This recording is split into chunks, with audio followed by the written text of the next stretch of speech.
Hello, everybody. It's me, Shay, and this is Blissful Divination. How are you today? We're going to look at Canadian politics.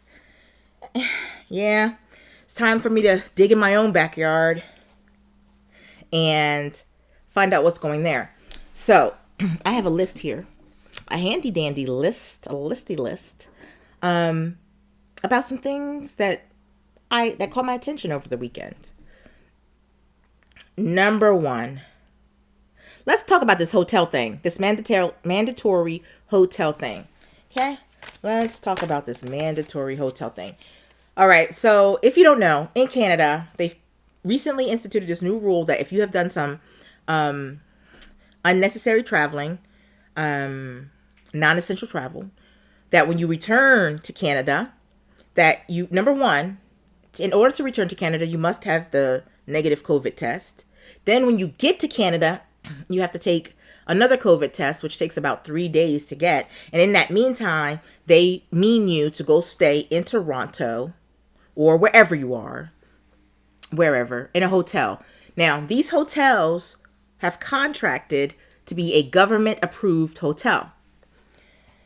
Guys, I think it's a bone. They're like, I feel like it's, oh, we're not going to give you any bailout money because no, our constituents won't go for that. But we will do you one good. We're going to pass this law requiring people to, non-essential travel people. We don't really care about them because they don't really care about us. So we're going to throw your bone here. We're going to make them stay at approved hotels to quarantine themselves while they wait for the test results. You're welcome. What? Okay, so people get there, and apparently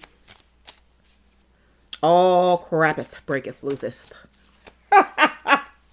So let's take a look at this hotel business. First question. Is it just a deal to get paid? Okay, what I feel like it is a deal that was made. I feel like the government and the travel and tourism business has been at war with each other. And even though the airline companies are still benefiting because people are still flying, not in the numbers that they were, but they are still flying and people are still not giving a crapeth. Okay. However, hotels are taking a big hit and they're like, listen, we need a bailout and we need a bailout. And they're like, well, we're not going to bail y'all now, but this is what we're going to do. Okay. What's crossing them is that this was not well planned. Those people were just about getting the money. They didn't plan. So these people are in these hotels without any food and water and things like that. They're like, listen, I could have went home and quarantined there. People are leaving. It's not even serving the purpose. So what is it? What is it? If it's not doing what it's intended to do, what is it doing? It's a money-making deal. It's a money-making scheme. That's what it is. It is there. Okay. Number one, if you can run that hotel and have that cafeteria going and all that crapeth going, then you can have that now. Why are people getting sandwiches out of styrofoam plates? And like, not if they even get a sandwich or something weird like that. What is going on? It's like, in the States, like when I was growing up in an urban area, they had these summer school lunches. Why? Because poor children, of one of which I was, didn't seem to get the proper nutrition they assumed or whatever, when they weren't in school in the summer. So they had these school lunch programs in the summer to kind of take off the heat off of low-income families. So the children would go to the school, and then they would go and pick up this lunch. You don't eat it there. You just take the lunch. This was just a bologna sandwich, a banana or apple, a milk, and like something else, right? And you take it home and you can eat it there. And like every day, your parents would just send you to go get, during the week, to the school and then get this subsidized summer lunch program or whatever. So they could be assured that kids would have food. That's what this looks like to me. I saw some things on the news of the food that the people were given, and I was like, you're at this specific high-end branded hotel, and this is what they're giving out? I can see why they're in an uproar. How do they see themselves? They're overwhelmed. Oh, we had more people. More people were traveling than we expected. We're so overwhelmed. I used to work for one of y'all, okay? I used to work for one of y'all, and I know how delicious your food is. We used to get it for free. Employees could eat there for $1. Basically, that's free to me. $1 for what you get. $1 is nothing. And you come out with this? You guys have 5-star chefs. You guys make people wash under the toilet. Not under the toilet. Under the garbage can on the outside. Come on. You giving out people a slice of bread and some stuff. That's all I'm saying. How other people see you. Other people see you as a money grubber. That's what you are. You're benefiting. If you're not benefiting, why is this program so whack?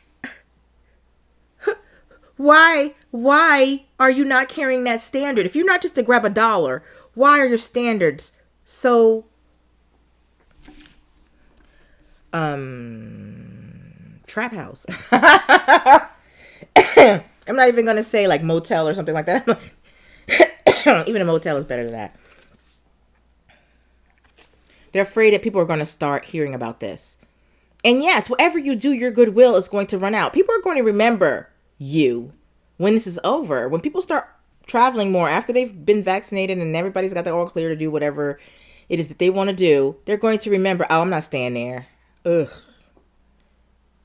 You know, they don't want that. That's a PR nightmare, guys. Finally, you're going to kind of keep having these same situations. They're going to keep having these same struggles and conflicts of trying to steal and get away with money and people seeing you for what you are. But they're thinking that, you know, people have short memories, or the next thing is going to come along. But they're just here to get some dollars for their shareholders. Okay. This could have been done better. How long have you had? I just feel like it hurts things worse if you implement crappy programs that you didn't really intend to shore up and to see succeed. And that leads me to the next thing. I want to talk about the vaccine rollout. Oh, Lord, help me. Why? What's up with this vaccine rollout? What is the problem? You know, what's the problem? Okay. People are in the U.S. are getting vaccinated. What? 1 million a day? What are we doing? What? Why? We haven't even 1 million people. I just can't. All I'm saying is this. What do I have right here? Why aren't they being given out right now? Okay. My opinion is this. Smoke should be coming from these. Not like they have a fire or something. But smoke should be coming from these vaccine tents. They make it seem like they're out in the field. Oh, it was so hard. There was no infrastructure. We had to erect this teepee, this tent. We had to erect this tent. We had to gather the ice. We had to do all of this. All of this take. I don't know why I have an accent, but that's that's what it feels like. Why? Why aren't they vaccinating people night and day? I don't care. Use up the ones you got. Oh, we only have so much vaccine. Give those people their 2 shots. And more will be coming in. Just start. It's kind of like, just push record. Just do it. What are you waiting for? Unless it's what? What are you waiting for? What are they waiting for? They made their own mess. It's in their own mind. All the crap that they're saying is a problem is not a problem. They're letting it be an excuse.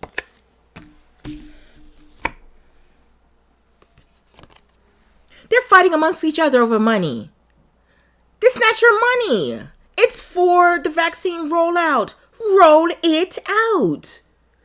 I don't understand why all the people over 65 have not been stuck in their arm at least once. Why? If you have 250,000 doses, then vaccinate 250,000 people. As you do so, more will come in. What? Tell me. Is it timing? Some people will be like, oh, it's timing. If we don't time it right, then the coverage is... No. Do it. Start. Just start, you guys. Like, no. Dougie Fresh is doing what he want to do. Oh, Lord. We'll read about him in a minute. Lord. Again. Oh, white men taking money.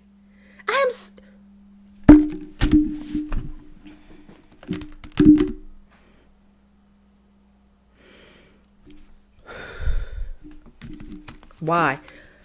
The more you hesitate, the more people are dying. All you gotta do is do right by them. Just start sticking arms. Sticking them an arm. Just do it. You should be ashamed. Freaking shamed. He don't know what he's really doing. He really is not equipped for this. Okay. I'm talking about Doug Ford this moment, and he basically is a monkey with a goddamn tennis ball. That's what they showed me. It's a monkey with a tennis ball. He's just out there to play. It's like a circus.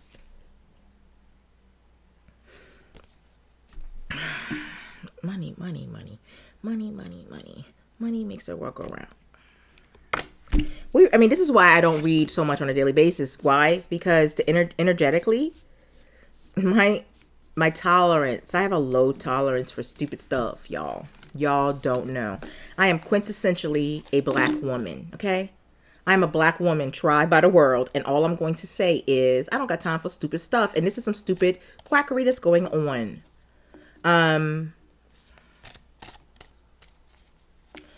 Shame. For shame. Who raised you? Who raised you, Doug Ford? You should be ashamed. Your family should be ashamed of you. Why? This is not what a decent human being does. I'm not even a political person, and I could come up with a dang plan. Why? Because I was a mother and I run this mother in here. Why can't we get some people like that? We need some women to come in here, and some women who won the world, girls. You know what? We need to get this stuff together, okay? We do. Y'all need to just let the girls have it for a minute. Yeah, we will have, our flickering, bickering times. However, but stuff will get done. Why? Because that's what we about. We about making stuff get done. And for those who aren't good about getting stuff done, they are great hospitality hostesses and whatever. We can send them out and have them plan on committees. We could get stuff done. Doug, let the moms run the vaccination. We could spot out some bullcrap right away. No, Jason. No, Jason. You're not in this one. You're not in this one. Go back. You're not even 60. Jason, you're not even 25. Get out. We would. Don't make me repeat myself. We would get these vaccines. Yo, get my mom and them and my grandmama and my granny, your auntie and all of them. Tell them to come out. Okay? We just vaccinating people right here out the kitchen. We start vaccinating people out of our kitchens. Oh, yo, by the way, get your vaccine on the way out. That's the way I see it going down. That's how it will work. Put some black ladies and all the women, all the corporate women, put us involved and let us go out here and do it. Because you got this one doctor, and she goes out here, and I'm like, who, girl? Don't even talk about, we're starting this narrative of good vaccine versus bad vaccine. No, hunty, we're not talking about good vaccine versus that's just the vernacular. What they mean to say, hunty, is more effective vaccine. Who wants to? Okay, I'm not promoting that. I'm just saying when they see it, they see 62% effective. They see 91% effective, or somewhere thereabouts in the 90s, and these are in the 60s. The math that you taught them, Shay, 90 is better. 62 is a fail. I don't make this stuff up. You raised us like this. You the one that gave us the percentages. You the one that told us to get grades. You the one that set up the scale. You said the 90s was good. You said 60s is failing or D work. Okay? We don't want D vaccine. Why are you trying to give us the failing vaccine? That's what it seems like. And I think they need to educate or something. They need to re-educate or do something, because that's the way you educated them. That's the way they see it. They didn't have special training to look at the other data. Show them another data then. All I'm saying. All right, what else? Oh, we're still talking about the vaccine. They said that, we're ramping up. Guys, how the heck are we all the way at the end of February and they are ramping up? How much runway do you need? How long is this ramp? Okay, that's my last one. I want to talk about that. Next. What else do we have here that might want to talk about? So that's basically in that vein. So I'm trying to keep everything in their own veins and not make them too long, because these videos too long. So that's what I want to kind of talk about. I wanted to kind of talk about the vaccine ramp up and read some car about that. And I wanted to talk about the vaccine rollouts and the ramp up. And I also wanted to talk about that hotel situation. Do better, guys. We can do better than this. I have said it before and I'll say it again. 2020 started bringing out the basest nature of everyone. And some people still have not become congruent with who they really are. And they're still trying to push this fake facade that many people are seeing through. And I don't know, y'all, but some people are screaming to take the pill where they can go back to sleep and fall back into the matrix. That's all I'm saying. What about you? You trying to stay awake? It's hard being awake, y'all. It's hard. We don't have all the cool clothes. We don't have none of the cool stuff they got. All I'm saying. But that's what I got today, guys. So, as always, elevate. Thank you for hanging out with me, and I'll see you in the next video.